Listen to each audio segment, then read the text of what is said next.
All right, time to roll out to Denver, Colorado, and be joined by the newest member of the New Orleans Saints, Emmanuel Sanders, who came oh so close to winning the Super Bowl this past year with the San Francisco 49ers. Jimmy Garoppolo, if you guys remember, long overthrow late in that game for the Chiefs to win.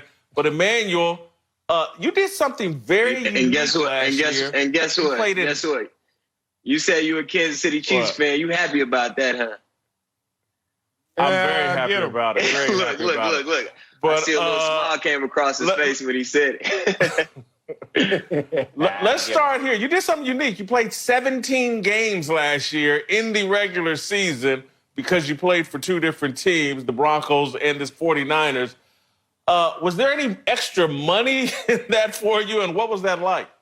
No, actually it wasn't. And I remember calling my agent and asking the same question. He was like, no, they just literally extend the contract out, which I didn't think was cool. But at the end of the day, it was just a blessing to really be on that team in general. You want to talk about, I love the Broncos organization. I love John Elway. I like what they're building over there. But, when I got traded to go to an undefeated team, to be in that situation and be on a Super Bowl caliber team, it just felt good. So I don't really care about the money. At the end of the day, it's about happiness at some point. And I was just extremely happy to be over there and be a part of that organization. All right, you're playing for another Super Bowl caliber team this year, the New Orleans Saints. And you're also for a receiver. Now, I'm a fat, former mediocre offensive lineman at the college level. But for a wide receiver playing in a dome, to me, feels like the ideal situation. You haven't done that in your career, having played in Pittsburgh, Denver, and San Francisco. Am I right? You're looking forward to playing inside a dome? Yeah, I'd be lying to you if I told you that wasn't a factor. I remember when I was looking at the New Orleans schedule, and I saw that I think they got 11 or 12 games off in the dome. And, if you just look at all the elements, Sean Payton's system, playing with Drew Brees, opposite of Michael Thomas, Alvin Kamara in the backfield, who wouldn't want to be in that environment? And then you add, no weather conditions to that. It's the ultimate dream for a receiver to be in that position. And, I know I say it a lot, but I really do feel it. I'm blessed to be in this situation, and I've been working my butt off just to, seize the moment, carpe diem the moment. And so I'm looking forward to it. Now, Emmanuel, you played opposite AB when you were in Pittsburgh. Now you're going to be opposite of Michael Thomas. What's the mindset you have to have when you're opposite a receiver that that's going to get targeted as much as they are? At the end of the day, I've been to Pro Bowls, I've been to Super Bowls, and I tell people all the time, it's obviously those guys are going to get their targets, but I feel like as long as we keep the ball moving, the chains moving on third down, everybody will be able to eat. I've played alongside Antonio Brown, like you said. I'm getting ready to play along Michael Thomas, but I've also played along Demaryius Thomas, a guy that when I went over there, he was in his prime, a guy that was going crazy, going to multiple Pro Bowls, playing in the Peyton Manning system, and he had 1,600 yards and I had 1,400 yards, and we had a tight end that had 800 yards. And so if we're moving the ball and if we're scoring points and we're staying, and we got a good defense to get the offense off the field, there's a lot of opportunities for a lot of people. And, at the end of the day, I'm at the point of my career as well where, obviously I still want the yards, I still want the stats, but I only got one goal in hand and I want to win a Super Bowl. And so that's all that matters at the end of the day. And that's the mindset and the mentality that I have. I want to enter the New Orleans Saints locker room, be an incredible teammate, be the best player that I can be, the best teammate that I can be, and see where the chips fall. Now, let's talk about that locker room because it's a new team, compromised offseason. Any concerns about the chemistry you can establish with Drew Brees and Michael Thomas?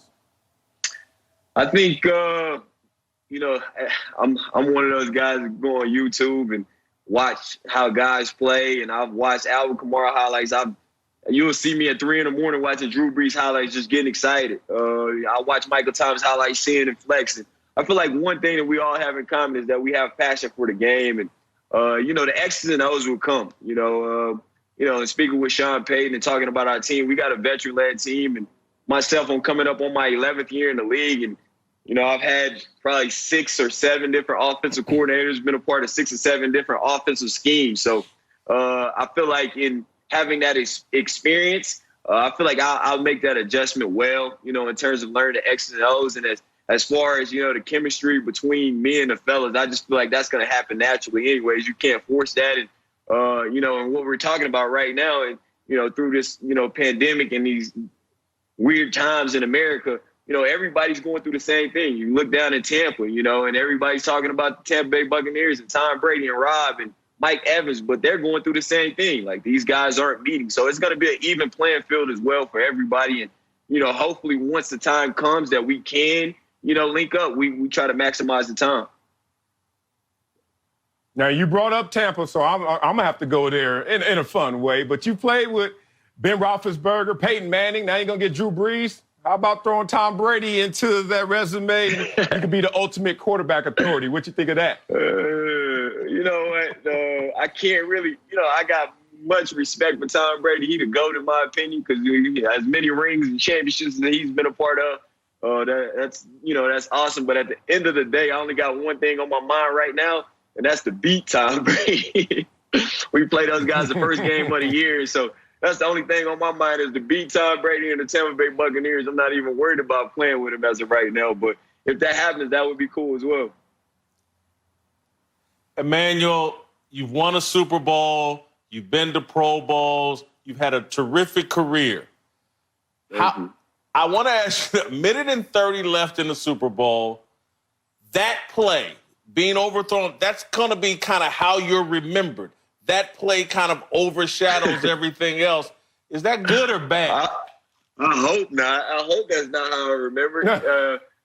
That's not the final play that I've ever played. So we still got opportunities for memories, but everybody's gonna remember that. But I've been fortunate enough to win a Super Bowl with Pittsburgh, and I've had a lot of great plays. But that play right there is definitely a play that a lot of people are going to talk about. But I hope I'm not remembered that way. I'm hoping, that's what I'm saying. But it's a play that, like I said this morning, I was on Fox as well, and I told him, I'd be lying to you guys if I didn't tell you I didn't go out to a football field when I'm training, and I didn't simulate telling somebody to throw me the post ball and simulate me catching that ball and just thinking about what could have been. But at the end of the day, I guess you had your hands crossed that he would overthrow me since you're a Kansas City Chiefs fan, and it ended up working out in your favor. Get him. It definitely did. Emmanuel, I'm going to offer you the chance to pass on this question because I don't want to be accused of just trying to stir drama, but I am going to ask the question because I think it would be inappropriate if I didn't. You want to be an NFL analyst. I'm going to put you in the ultimate spot.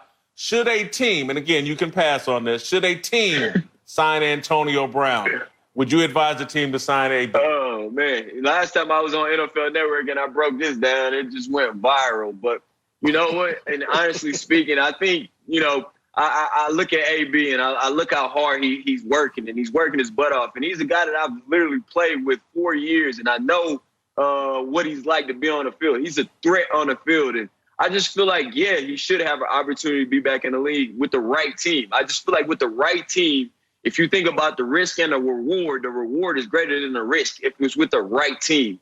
And so you want to talk about a guy who, when he steps on the field, he's a game changer. He's a guy that can literally beat you by yourself.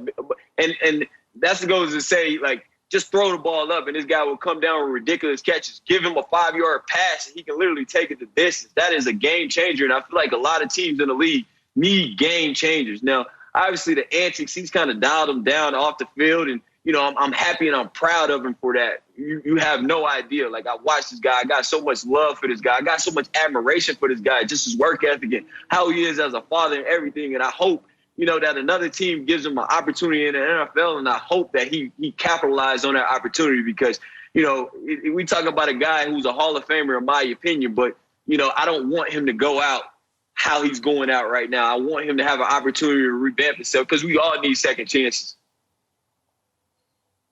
Great answer. Thank you for the time. Good luck in New Orleans. Hope you get that Super Bowl this year. Thanks for watching. Subscribe here to get the latest from the show. And be sure to check out more of the best clips from Speak For Yourself or go watch a few segments from our other shows on FS1.